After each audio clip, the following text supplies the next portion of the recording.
Hi everybody, I'm here with a brand new book, My Journey, My Way, written by Celeste Lowe.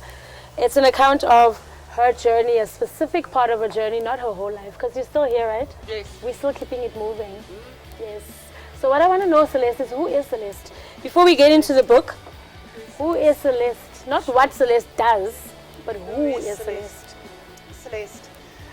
You know, I don't like always calling myself a survivor because I think that I don't want to be identified as the worst part of my life, right? So I'm a mother of very many children, lots. So we have a blended family. Okay. And I've raised a lot of kids and hangers-on and extra children of older ages. So I'm a mom and I'm a grandmother and I am a journeyer, right? I'm trying to be my best me. I'm a wife. Shame, eh? You should know that's a big job. I know. and it's a big job for him too. Because I'm not the easiest person in the world. Yeah. And I think that that's something, like, none of us are perfect. And none of us are healed. There is no such thing as healed. There's journeying to your best you. Yeah. And I think that's our job. And I think that's part of what the book was about. Is like, this is your journey and how are you going to do it? And so that's what I do every day. Every day I get up and I go, what is the best way I can be my best me today? Okay, that's good. So I've known you for a couple of years now. Yes. And then when I got hold of the book, I connected the dots because in talking to you, you've always been genuine. But now I got the entire story of who Celeste is. And then when you started the book, you started out telling us about your parents and your childhood and your grandparents. Tell me about that. Tell me about how you grew up. I think the thing is I'm adopted. So one of the questions, I don't know if it's a question the whole time when you're young. I was very lucky because a lot of people don't tell their children that they're adopted. But my mom didn't take that route. So we knew from young that we were adopted, but it was always there. So you know when you hate your parents and you wish they would go away, well that's when you start going, oh, my mom's gonna come get me, you know, and you've got that kind of like dream world. So that was that, but I grew up in a Lebanese family. Yes. We were a very close-knit family, but so before things hit the fan, right, we used to have these big engagements. We were very family, community orientated, so there was a lot of people in your life. You always had a lot of cousins and that kind of thing. So my very young life, I had a lot of people in my life, and because of my health conditions and being in hospital a lot, I got a lot of attention, you know, like a lot, because it was shame, you know, and so I used to play that too though. If you're in that position and you don't play it, then you're lying, you play it. Okay, you spoke about your health condition. So I want the viewers to be able to understand you holistically. Okay. What is that health condition? Well, I was born with congenital hip dislocation, which means that my hip was dislocated at birth, but they didn't pick it up. So nowadays it's one of the tests that they do as soon as a child is born. They actually rotate hips. And they didn't do that those days. Yeah. So it was only picked up at 14 months. So I've had 46 operations. I'm on my third hip replacement. I'm not supposed to ride bike. So I'm a biker, I forgot to say that. Yeah. I'm a biker, and biker's a lifestyle. Yeah. I don't think you needed to say it, like the aesthetic is there. The aesthetic is there. So biking is a way of life, and you know, like I shouldn't be riding and the doctors tell me not to ride, but I think you have to live every day.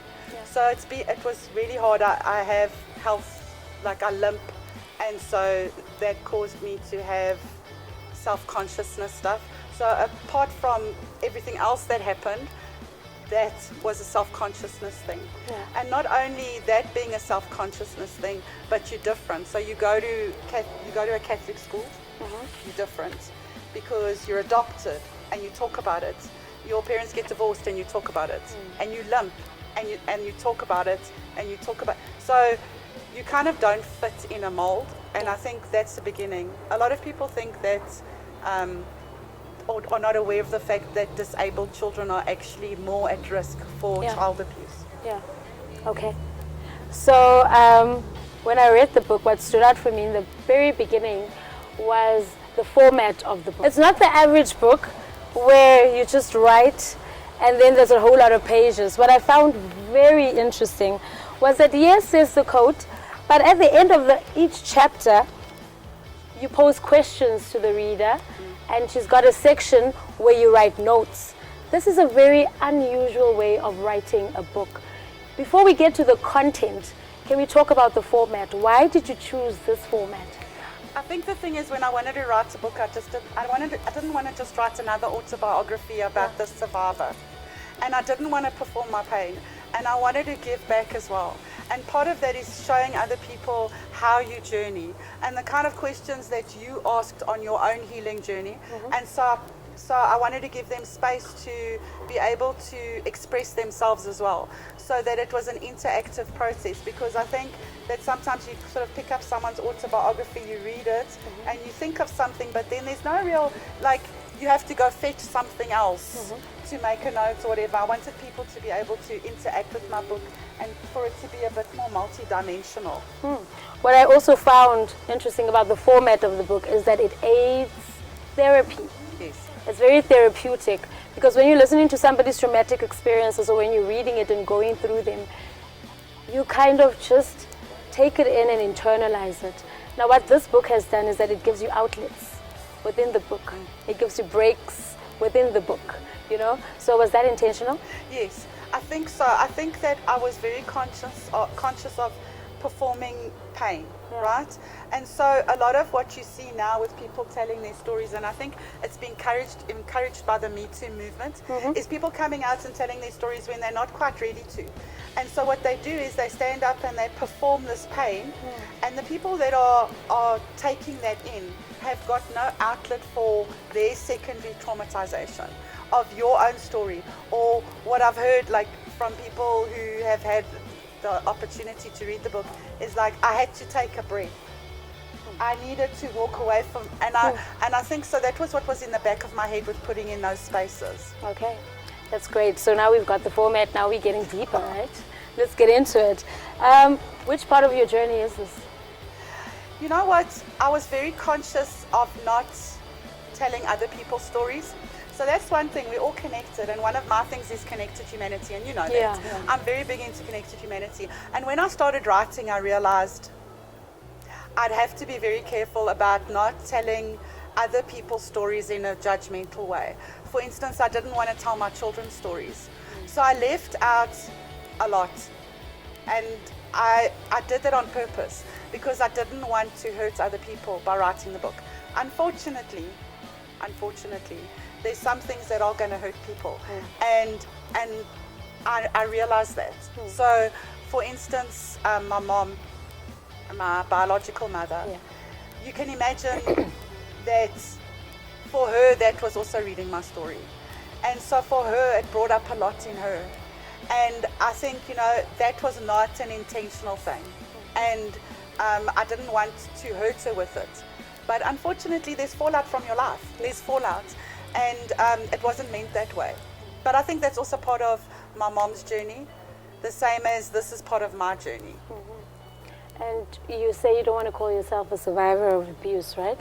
Let's get a little bit into the abuse that you've mentioned within the book. What happened? Okay, so I think that there's different types of abuse, and people need to get to this, right? So, and things can be traumatic, they're not really abusive.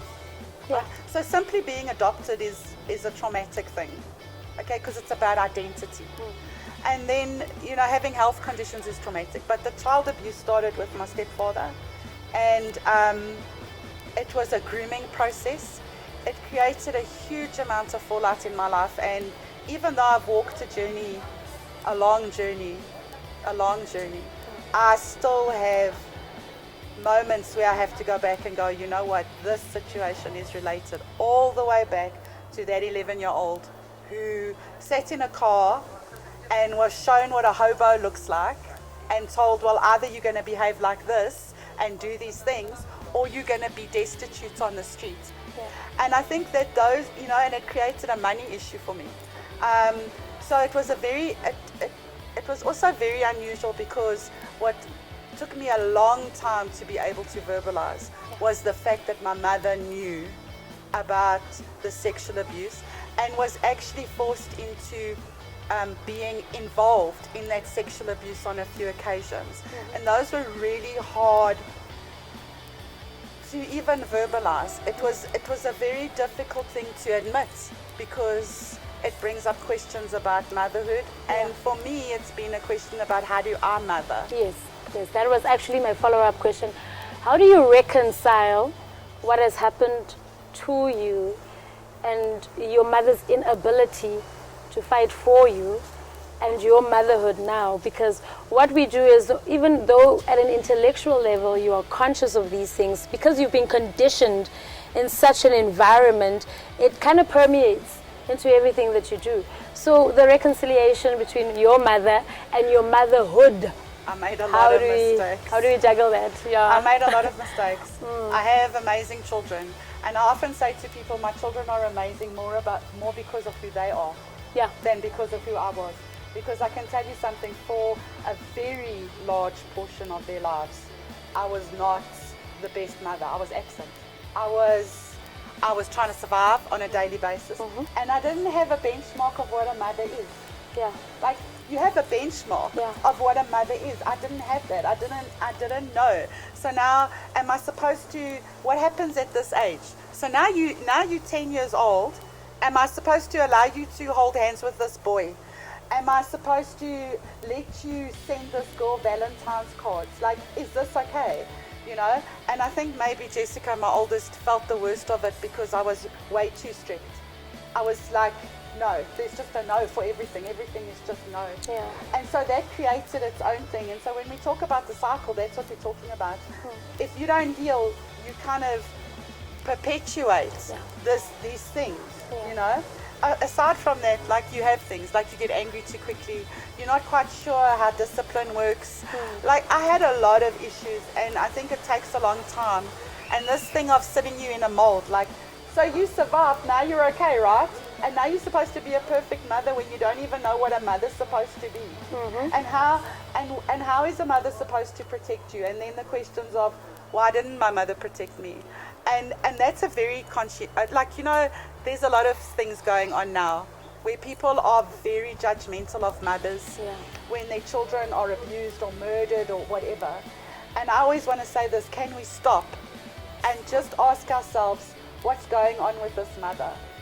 Why is this mother incapable of protecting her child? So for me, it took a while, but I realized that my mother was as much a victim as I was, and that she actually didn't have the capacity to protect me. It wasn't that she didn't love me, she didn't have the capacity. Yeah. So just an extension of that, there's a chapter in your book that I struggled with. Because it was like a self-reflection, right? It mirrored back at me, and it's the monster within. Yes. So we speak about forgiving people because we know where they come from and they were victims too. But what I grappled with was, you created the monster. Yes. But I am the monster and I have to live with the monster. Yes. How did you go through that process of recognizing that you had turned into a monster? I'll tell you, when you say that to me, there's an incident that isn't in the book, but I'll try to share it with you. So it was with one of my kids, and kids, you know, your kids look like you. They also look like their father. Yeah. Right? And kids get expressions on their faces, right? That come from their faces, not necessarily their father. And it was an incident where one of my kids, they flashed this look at me, and I triggered an incident from my domestic violence. And before I could stop myself, I had my child up against the wall by the throat, and I laid into them about how I would not allow them to be their father with me. And it had nothing to do with my child. And at that moment, I had to face, who am I and what am I actually doing here? Because, and I had to call my child and apologize to my child. I had to sit down and go, you know what? This is not about you. This wasn't about you. And it wasn't your intention to be this. And so you start to see in yourself that the fallout can be also labeled as abusive. And if you don't question what's going on inside of you, and if you don't heal, you could easily become the monster. Easily. And tell me about the parallel processes, because here you are, broken, alone, trying to heal, but here you are trying to be a mom and a good wife, and you're also trying to just be Celeste. Yes. Because we take on these labels, especially as women. Yes. You have to be somebody's mom, somebody's wife, somebody's caretaker, somebody's everything, that we forget that there's actually a Celeste who is an individual who also needs nurturing. So these parallel processes, how did you navigate them? I think that I wasn't conscious of actually doing it. But now, like, if I speak to other survivors, I'm like self-care people. So, you have to take time out and you have to work on all the different parts of you. So just over the years, it kind of happened that I would have phases of doing different things. And then when I sat down and started really working, I realized body, mind, heart, soul, align it. And so now I've learned skills that I try to teach to other people, and that I think come out in the book as well. Yeah, they do, especially with the format. Yes. I'm going to read an extract from your book. Okay. Don't make me cry. I'm trying to find it. I read the ebook, so now I've got the physical book, which has just elevated the experience much more for me. It's going to be full of writing next week. So it's about gaslighting. Okay. And emotional abuse. And the reason why I'm not going into the content of the book a lot is, first of all, y'all need to buy the book and buy it and read it. We're not going to tell you everything that is in the book. Secondly, because it's so specific to specific topics and specific chapters, we want to give an overall feel of what the experience of reading the book is, because for me it was an experience. For me it helped me ask myself a lot of questions and also track my healing. How far am I? I said I wanted to heal this part. How far am I? Yes. And am I making progress? Yes. So when I read this, the thing about consistent emotional abuse and gaslighting is it is really hard to reverse. Gaslighting is a term coined from a 1938 play, Gaslight, which was turned into a more widely known movie in 1944, which was called Gaslight, where a husband manipulates his wife to make her think that she's losing her sense of reality, so he can commit her into a mental institution and steal her inheritance. I stopped there because gaslighting is a millennial term that we only heard. When I was growing up, I never heard the word gaslight, but it has been happening to me all along. Oh yeah. Somebody does something to you and makes you think as if you're the crazy one. Like ghosting, right? Like ghosts you, or lets you know that no man, it didn't happen like that, it happened like this. No, are you crazy? No, you're not capable of actually articulating yourself in the situation. And after a while you're like, no man, but that was wrong. And what you did to me was wrong. Yes. Now there was a reluctance to admit that the trauma had happened. So now, how do we recognize that gaslighting in our own lives? You know what, gaslighting is a very difficult thing because you believe what is being said. And so you're questioning yourself the whole time, like, did this happen? So my biggest tip for this is this, okay? If you're working with healing, we're not after the absolute truth, right? The absolute truth is a justice thing. You're after your truth, your perceived truth. And so what you work on is your perceived truth. But that doesn't mean you can say you're always right, eh? Accountability. Accountability. So you need to weigh it up and look at it and go, is it actually me? Is it actually me? And I've had cases where I've had to physically show people that they were being gaslit. In other words, record stuff so that they could actually see what was happening. Yeah, but let's get back to you. Yes. Yeah. How did you recognize that you were being gaslit? I don't think I recognized it until afterwards. I don't think that when I was in it, I had any idea of how much what other people thought of me had become what I think of me. And I think that's been a lifelong journey to undo that, right? So I used to see myself as the disabled child, right? And I used to see myself as the child that was abused. And then I was very embarrassed to be in a domestic violence relationship. Like, I couldn't get that. It was something that it took, I think I stayed there that long for various reasons. Like, I didn't want to believe that I got myself into that situation. Like, I just didn't want to admit. Then there was, I got myself into Yes. that situation. Yes. So you blamed yourself. I blamed myself for it. I blamed myself for the behavior. You know, and I didn't realize the linkages. And so I hope that, like, in writing the book, one of my intentions was to get people to see the linkages, to see that something doesn't just happen in a vacuum, you know, and that if somebody can convince, like, if they could convince me of how I am this disabled person, it also means that I had to be open to allowing them to do that.